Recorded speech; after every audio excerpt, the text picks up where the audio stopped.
सध्याच्या काळामध्ये जिथे बघावं तिथे मोह आहे, माया आहे आणि बरंच काही काही आहे. कसं जमणार आहे? सगळ्या युगात हे होतं. अच्छा, फक्त कलियुगात नाही. सगळ्या युगात हे होतं. कलियुगामध्ये पण आहे. हे थांबणारं नाही आहे. कारण ही सृष्टी जी बनवलेली आहे ही पंचमहाभूतापासून बनलेली आहे आणि 3 याच्यामध्ये जे तत्व आहेत, रज तम सत्व, या 3 तत्वावर आधारलेली पृथ्वी आहे. आणि हे 3 तत्व हे वेगवेगळी आहेत. एक निर्माण करणारं तत्व आहे, बरोबर.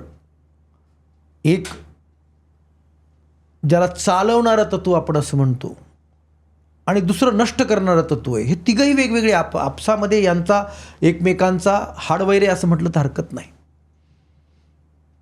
तुम्ही ज्या पंचमहाभूताने बनलेले आहेत ते देखील आपसामध्ये, म्हणजे पृथ्वी असेल, आकाश असेल, तेज असेल, वायू असेल, वारा असेल, ही सगळी तत्व एकमेकाशी, म्हणजे जसं आग लागली आणि वारा सुटला, आग भडकणारच की, बरोबर की नाही. धो पाऊस पडला, पृथ्वीला वाहून घेऊन जाणारच ना. कडे तोडणार, खडक फोडणार, बरोबर की नाही. एकमेकाचे विरुद्ध तत्व आहेत. मग हा संघर्ष मानवी जीवनामध्ये आहे, त्यात नवल ते कसलं. पण यापेक्षा एक वेगळं तत्व मानवी आयुष्यात आहे ना. मानवी आयुष्यात म्हणण्यापेक्षा निसर्गामध्ये प्रत्येका ठाई हे तत्व आहे. ते काय आहे? ते खूप महत्त्वाचं आहे. ते आहे परमेश्वर तत्व. त्याला आपण प्राण म्हणतो.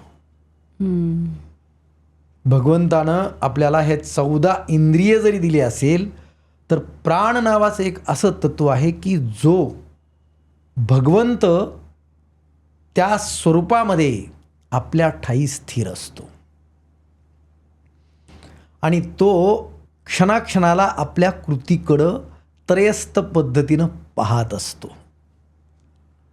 आपण केलेल्या प्रत्येक गोष्टीचा तो हिशोब पण लिहून ठेवत असतो की कर्मामध्ये आपण कशा पद्धतीनं वागलेलो आहोत.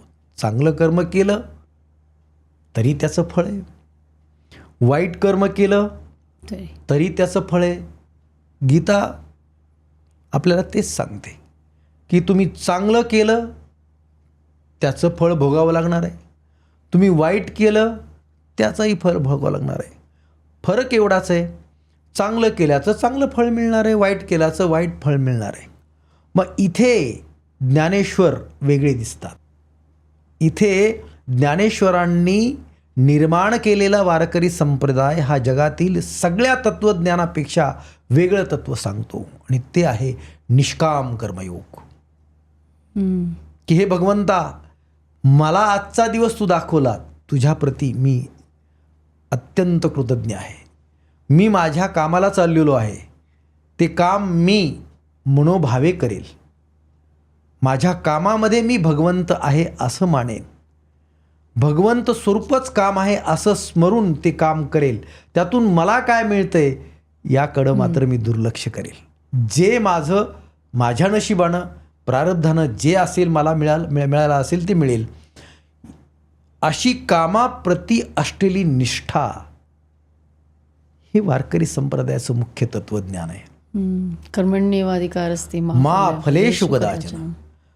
अर्थात तुम्हाला फळ मिळणारच आहे. पुन्हा आपण तिथंच येऊया की चांगल्या कर्माचं चांगलं फळ, वाईट कर्माचं वाईट फळ. पण निष्काम कर्माचं काय फळ आहे?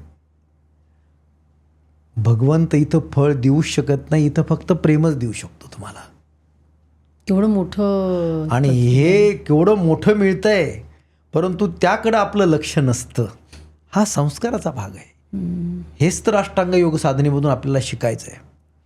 आणि इथं प्रत्याहार नावाचा जो कडा आहे तो या 14 इंद्रियांच्या 14 तराकडं पाहत त्यांना संयमित ठेवायला शिकवतो. आणि तो संयम जो आहे, तो कोण देतं? तो संयम जो आहे परमेश्वर. ती साधना जी आहे त्या साधनेतून तो संयम तुमच्यामध्ये निर्माण होऊ शकतो. जे पहिल्या 4 साधना केलेल्या आहेत त्या साधनेच्या बळावर तुम्ही पुढे पुढे जात प्रत्याहारावर ज्या वेळेला स्थिर होता त्यावेळेला तुम्ही इंद्रियांच्या इच्छा बाजूला ठेवत राहता आणि स्वतःचं मन स्थिर करत राहता. आणि जसंच तुमचं मन स्थिर होईल तसंच तुमचा अंतरंगात प्रवेश होईल. तुमचं मन तुम्ही पाहू शकाल. तुमच्या मनामध्ये चाललेल्या अनेक विषयांच्या अनेक इच्छा तुम्हाला दिसतील. त्यांना बाहेर येऊ द्यायचं का आहे, नाही येऊ द्यायचं हे तुम्ही ठरवाल. जसा राग आल्यानंतर तो बाहेर पडू द्यायचा का. इथं बुद्धी खूप महत्त्वाची आहे.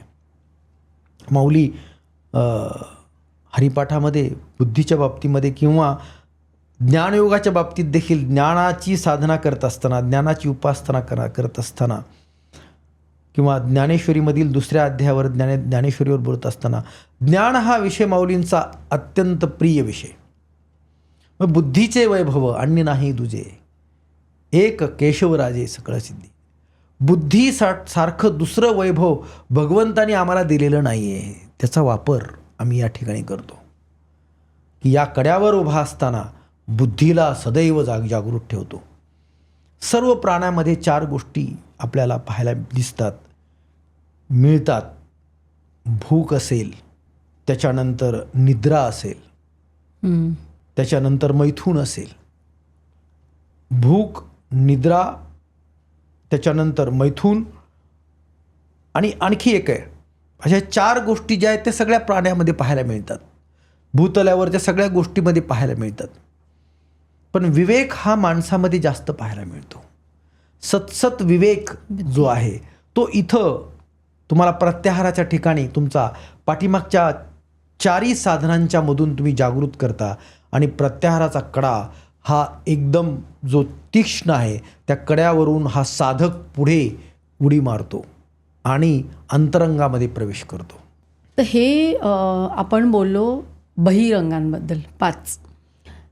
तर म्हणजे ज्ञानेश्वर माऊलींनी आपल्याला इतकं काही सांगितलं आहे की ते खरं म्हणजे मला असं वाटतं एका भागामध्ये मावणं कठीण आहे. तर आपण काय करूया, हा भाग आपण इथेच संपवूया आणि आपण पुढच्या भागाकडे वळूया की जिथे आपण खोलवर आतमध्ये जायचं, जे अंतरंग जे आहे, जे सगळ्यात महत्त्वाचं आहे म्हणजे अनुभूती. कारण ह्या सगळ्याचं सार आध्यात्मिकता म्हणजे अनुभूतीतच आहे ना. ती प्रचिती आल्याशिवाय तो आत्मसाक्षात्कार घडणं शक्य नाही. तर त्या भगवंताची जे प्रचिती यायला हवी असेल तर आपल्याला आतच जायला लागेल. तर आपण पुढच्या भागामध्ये आपण जी 3 अष्टांग योगातली 3 जी अंग आहेत ती बघूया. तर हा भाग आता आपण इथेच थांबवूया. ही क्लिप शेवटपर्यंत बघितल्याबद्दल खूप खूप धन्यवाद. संपूर्ण एपिसोड बघण्यासाठी खाली दिलेल्या लिंकवर क्लिक करा आणि सर्व काही चॅनलला सबस्क्राईब करायला विसरू नका.